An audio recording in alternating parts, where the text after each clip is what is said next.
I'm Liam Kelley from the Institute of Asian Studies at Universiti Brunei Darussalam, and I'm talking today to Liam Kelley from the Institute of Asian Studies at Universiti Brunei Darussalam about Vietnamese history and area studies.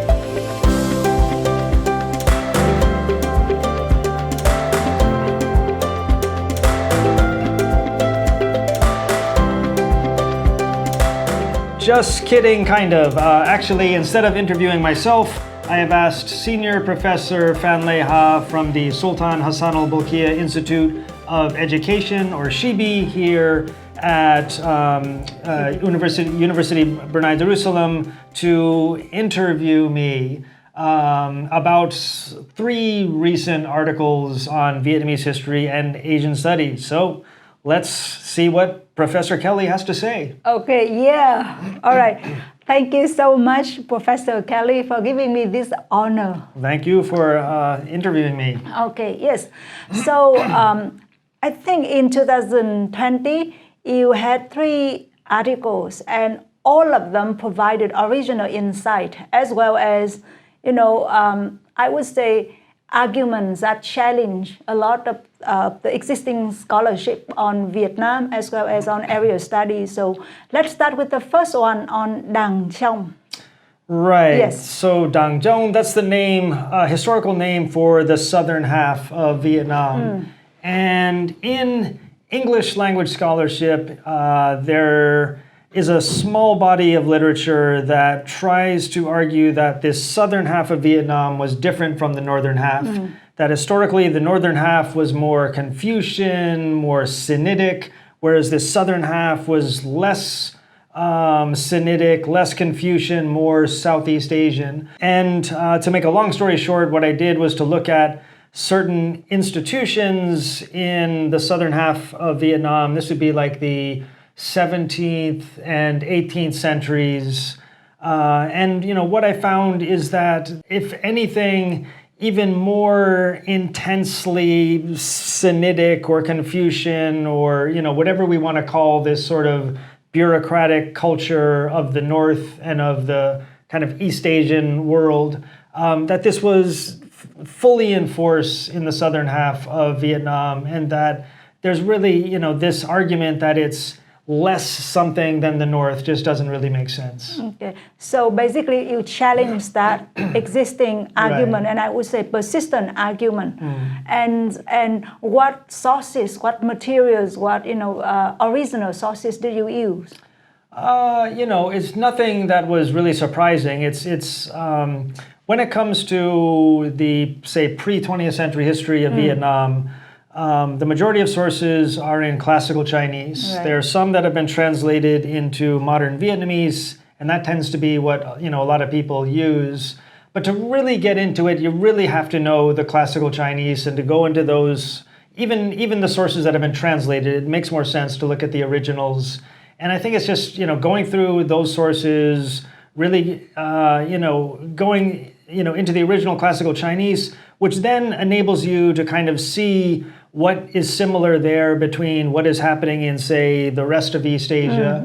And when you do that, then you suddenly realize, wait a second, this is not something that's dramatically different. These are the same types of institutions. And indeed, like this southern half of Vietnam at the time, it's governed over by one family, while the northern half is governed over by another. The southern half, they're basically their decisions about what type of institutions to make are all citing Tang Dynasty Chinese precedents, and it's so clearly part of this East Asian political cultural world. And so sources were not really anything dramatically new. It's just more the way that I was going through them. Yes, and so you mentioned similarities, between that part of Vietnam and other parts in East Asia. So could you give some, maybe even one specific example to show?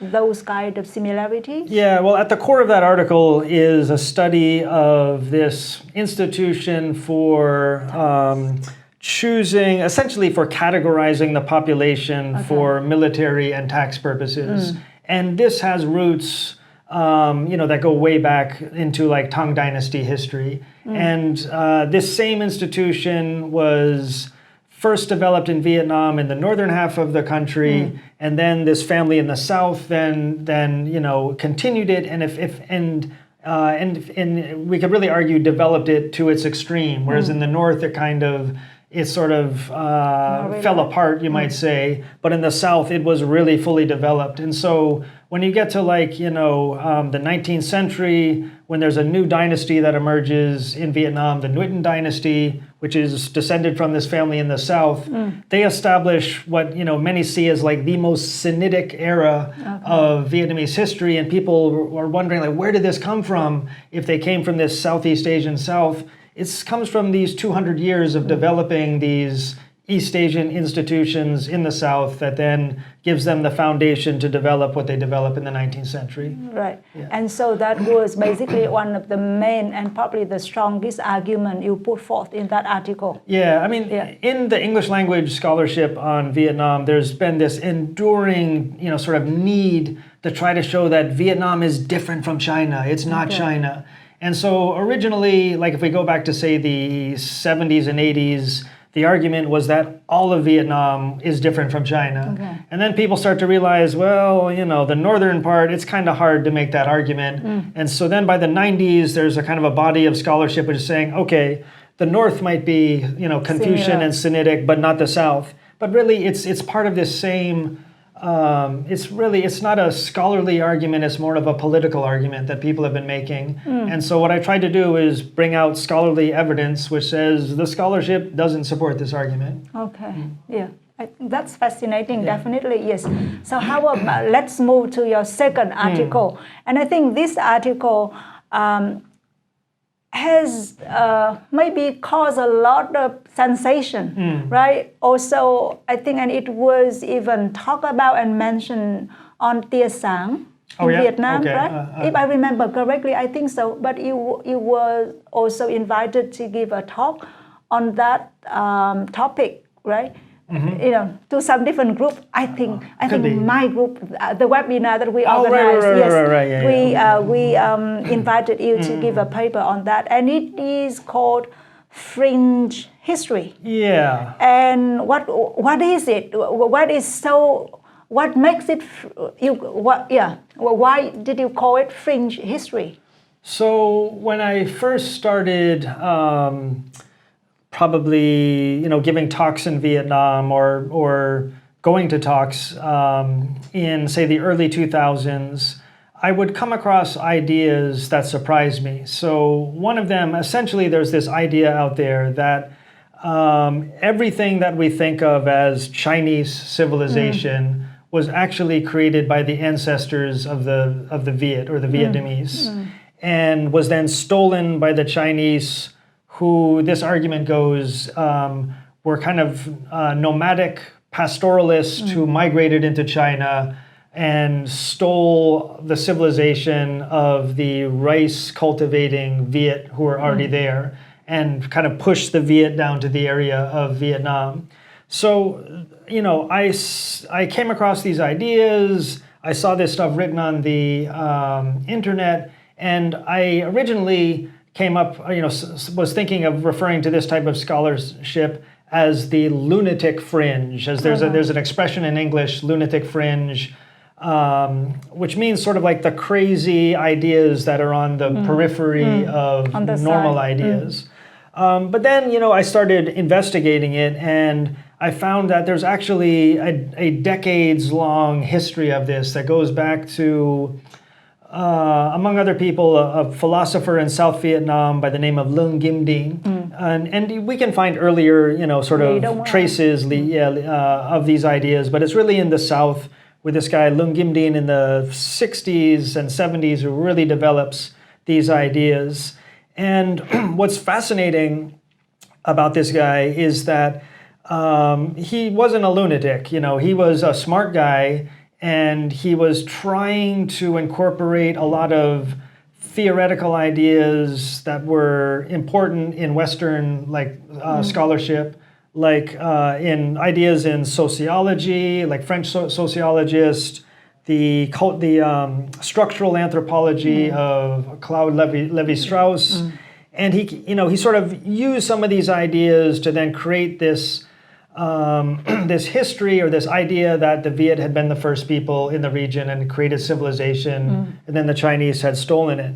And so I took out the word lunatic because there's a lot of intelligent kind of playing around with ideas, but it's still something that's on the fringes of normal academic ideas.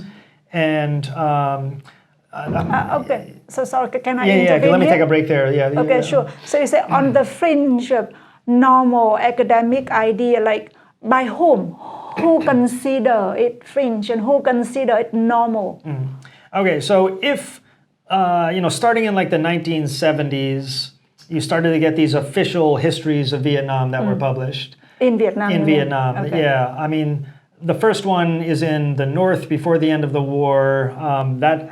After the war, that becomes the official history for all of Vietnam. A couple of years ago, they just published like I can't remember, a 20-volume, official history of Vietnam. In those types of works, which are the works of academics at universities in Vietnam, you will not find the argument that the Viet created civilization in Asia and that the Chinese stole it from them. Where you will find this is on the internet and in the writings of what we could call amateur historians who are not part of the official university, academic institutions in Vietnam. And so in that sense, it's fringe. It's on the fringes of the official, bodies of knowledge in Vietnam. And can you also comment on, kind of the relationship between the two? Do you see, while you were doing research on the topic, did you come across any kind of interaction or any conversation between the two sides? So, when I first came across these ideas, I was wondering, where on earth do people get these ideas from? Because I had certainly never come across them in, the standard historical text. Then I found this guy, Leung Kim Dinh, which surprisingly, wasn't really, I don't think I'd ever heard his name mentioned in any academic writings. And yet, there you could see in the 60s and 70s, this guy's writings were all over the place. He was, really big. But then I started tracing his ideas through time. And what I found was that in the 90s, you had an effort in Vietnam to create a kind of cultural history, a kind of identity? Yeah, they're trying to solidify Vietnamese identity in the age of globalization.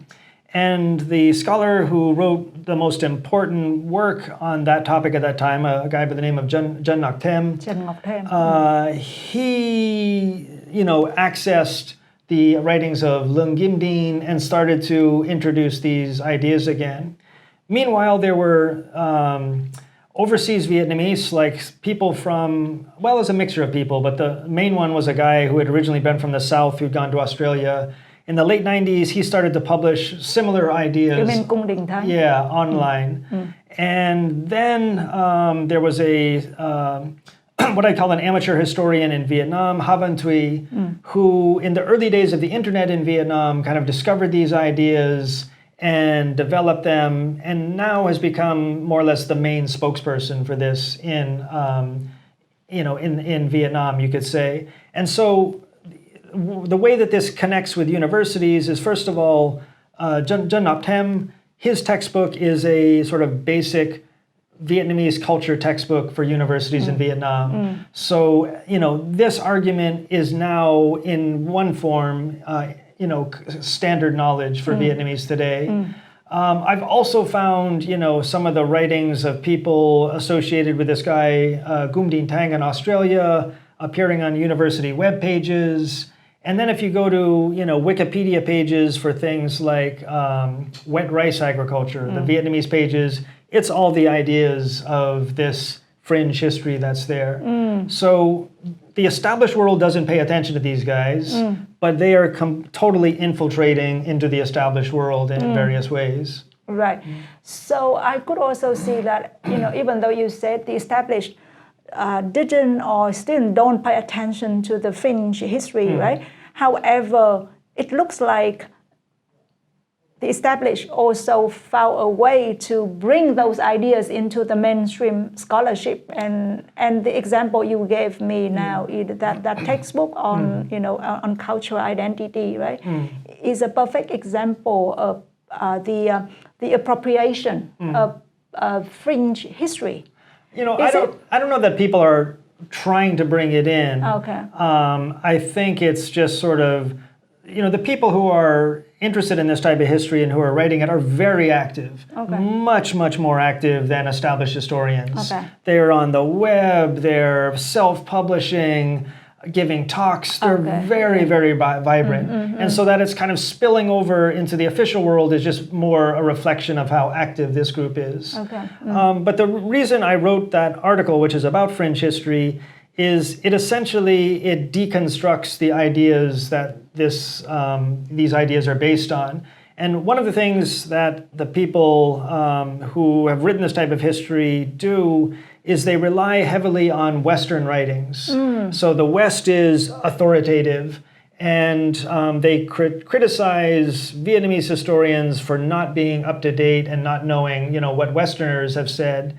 And yet at the same time, the Western scholarship that they use is all outdated. Right. And so what I did is to go through and just to point out how the various ideas from Western scholarship, from genetics to archaeology, that are the foundation of this kind of fringe history, they're all flawed. They're all outdated ideas that people in the West do not follow anymore. You mean certain historians? Or the people in genetics don't follow, what was said in 1990. The people in archaeology don't follow what was written in 1970. But this is what the fringe history is based on. Okay. And the reason why I did that is I think because the established, world of scholarship in Vietnam, the scholars there just don't have the means to actually do this.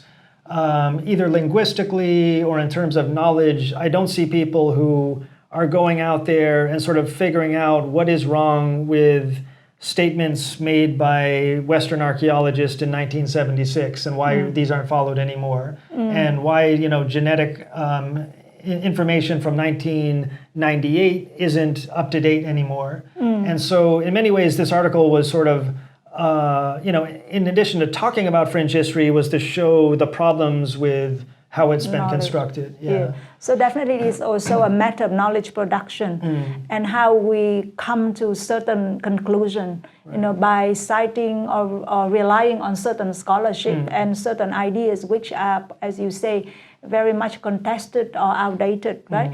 And so that leads me to the third article of yours. We're really staying on time here. This is good. Wow, Okay, yeah. right? Because your third article, I think it's not about Vietnam, right? It's more on area study or Southeast Asian studies.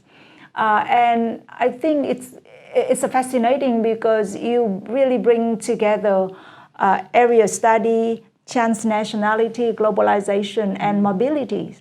But drawing on your autoethnography, autoethnographic data, meaning that centering on yourself, as you talk and unpack those processes, as I said, of globalization, mobilities, and knowledge production. So could you tell us again what's the gist of that article? Well, first of all, you made it sound like I knew what I was doing there, but I was just doing what you told me to do, right? This was all mobility, transnational. Yeah. Okay. So this was a special issue. Yes. That is a special issue that we put together for the journal, research in comparative and international education. Yes. So I think I was supposed to write on something about knowledge production, mobility, and things like that, right? And so what I did was to relate it to area studies. I'm working in an Institute of Asian Studies, which is part of the larger field of area studies. And for decades now in places like the US, where I formerly was, there's been this, kind of sense that area studies is in decline and that there's something going wrong with it. And the critiques that I've made are always about sort of the core reasoning behind area studies. And the critiques are that area studies is a body or a kind of approach to studying the world that emerged after World War II, particularly in America, as Americans found themselves as a big superpower and they needed to know about the world. And the critique is that area studies is still somehow connected to, political power.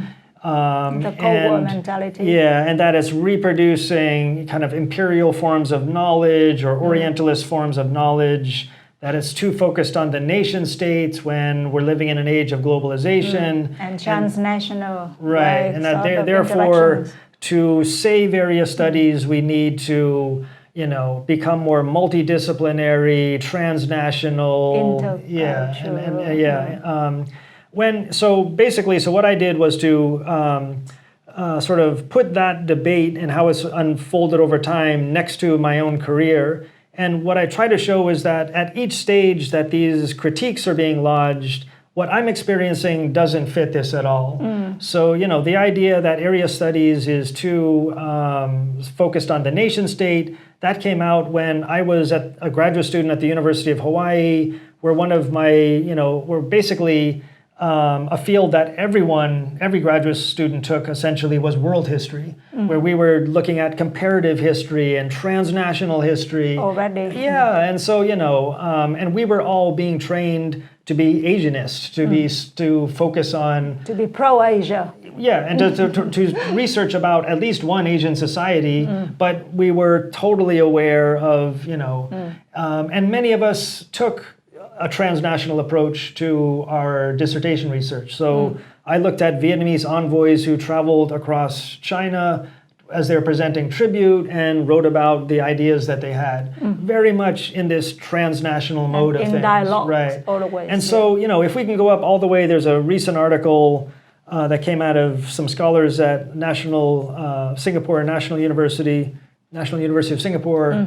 And, it talked about the crisis in area studies and then just reproduced these same arguments. It's, it's focusing on the nation. And so, the point of that article was to point out that... you mean your article? Yeah. That, using autoethnography to show that these critiques don't match with what I've seen happening and what I've experienced. And therefore, maybe we need to rethink these critiques as the real problem. And then finally, the mobility, I tried to link it. I don't know if this worked or not, but I tried to link it to different forms of mobility. So, for a lot of people who got into, say, Asian studies in the 60s and 70s, their entry into the field was very much reliant on state mobility. You got a grant from your university or from Fulbright or from some government, funding agency to go study in Thailand for a while to do your dissertation research, and then you went back to America. My experience was through what I call private mobility. I went to Taiwan after university, by paying for a ticket. I learned Chinese while I was teaching, and supporting myself.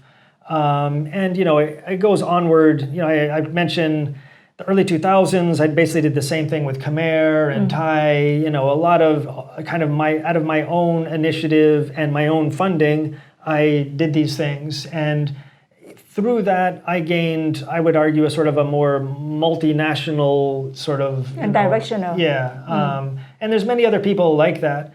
But then what I see happening now is that you have a lot of people who are going to places like, anywhere in Asia, say, for instance, of their own initiative, and then doing all kinds of different things. They might be, creating a startup in Vietnam, or they're doing all of these things that were not available when I was young. But they're all things that don't lead to a career in Asian studies or in area studies. And to be perfectly honest, if I had had those opportunies in 1990, I probably would have done the same. I wouldn't have gone to get a PhD. I would have continued to live and have, and enjoy and explore. And so, the decline of area studies, as I see it, isn't a problem with the ideas inside area studies. It's with the changing world that we're in. And as that world changes, the idea that you need to go and get a PhD to be able to engage with a foreign society just doesn't make sense to people anymore, because there's so many other ways of doing it.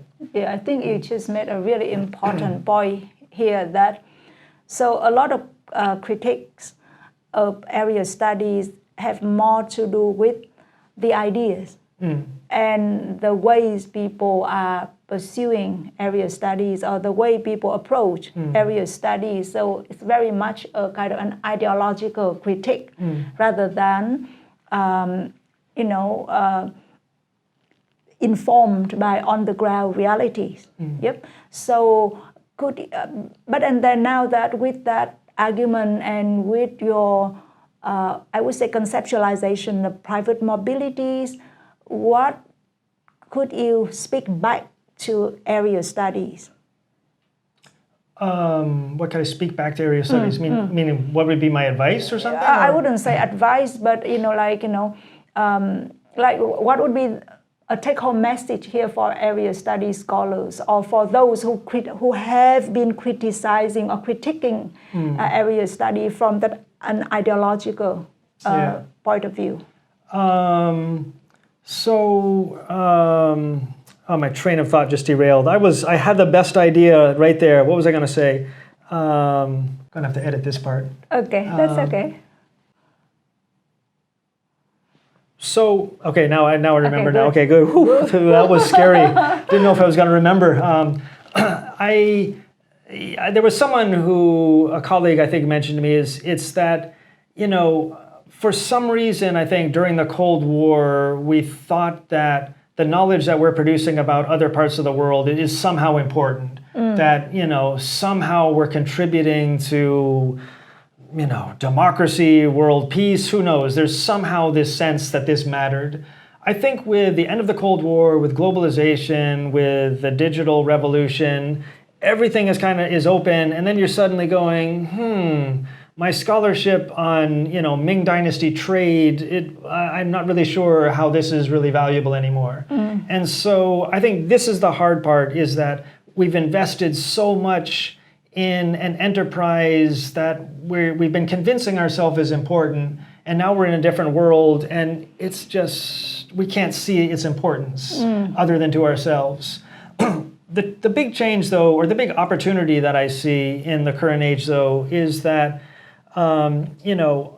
in the past, we were producing knowledge that was essentially theoretically for people in our own societies, and somehow it was going to make them more worldly, or it was going to save democracy or something.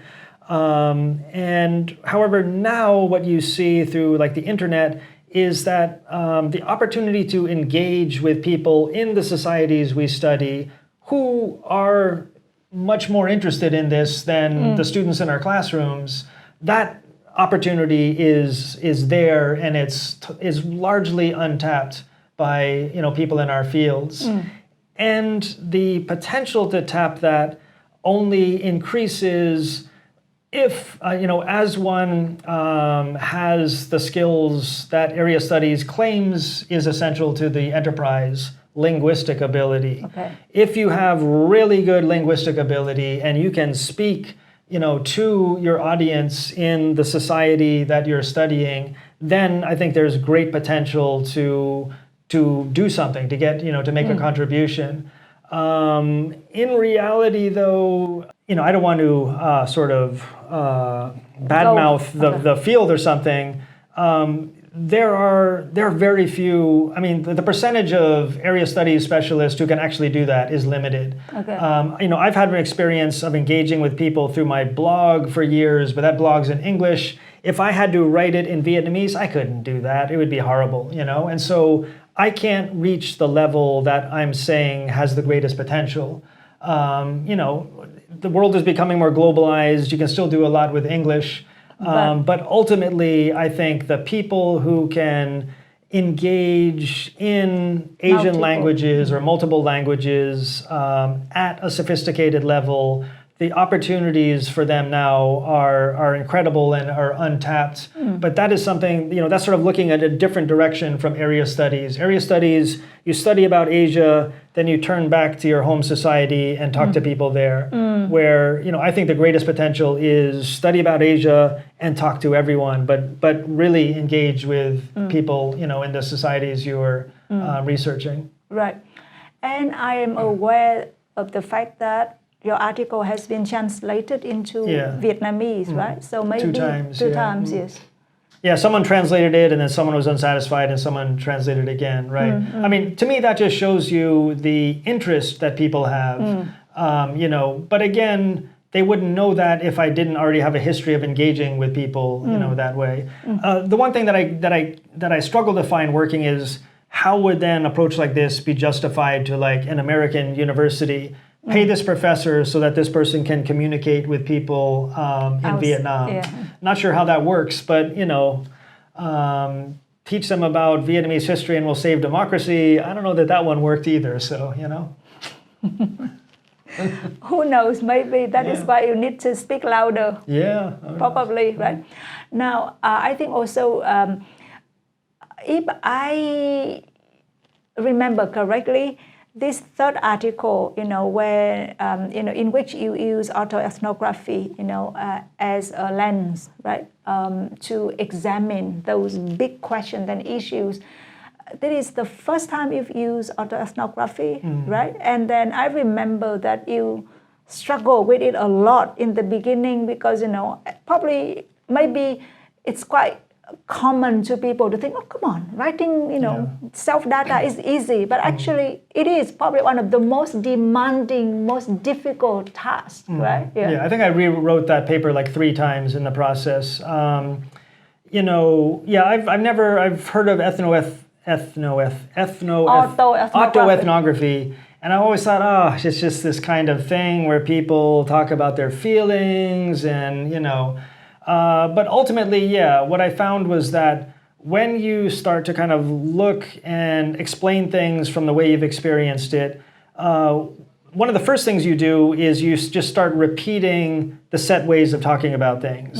And then as you reflect, you go, oh, wait a second, no, that's not actually how I experienced that. And then you have to kind of dig deeper and just kind of push away, which is, I think, its value in this topic of the decline of area studies, because so many articles have been written about this, and when you look at them, they all cite all the articles that have been written before, and then add a couple that have been written recently, and then the next one just it's like you're just recycling, and there's no insertion of new ideas or new data, and so the autoethnography seemed like a way to bring in new data, and I think that helps. Yes, and also I think it requires a lot of courage and bravery to have a critical reflection, on a lot of life moments or life histories that actually happen, and then we've got to confront that, right? I don't know.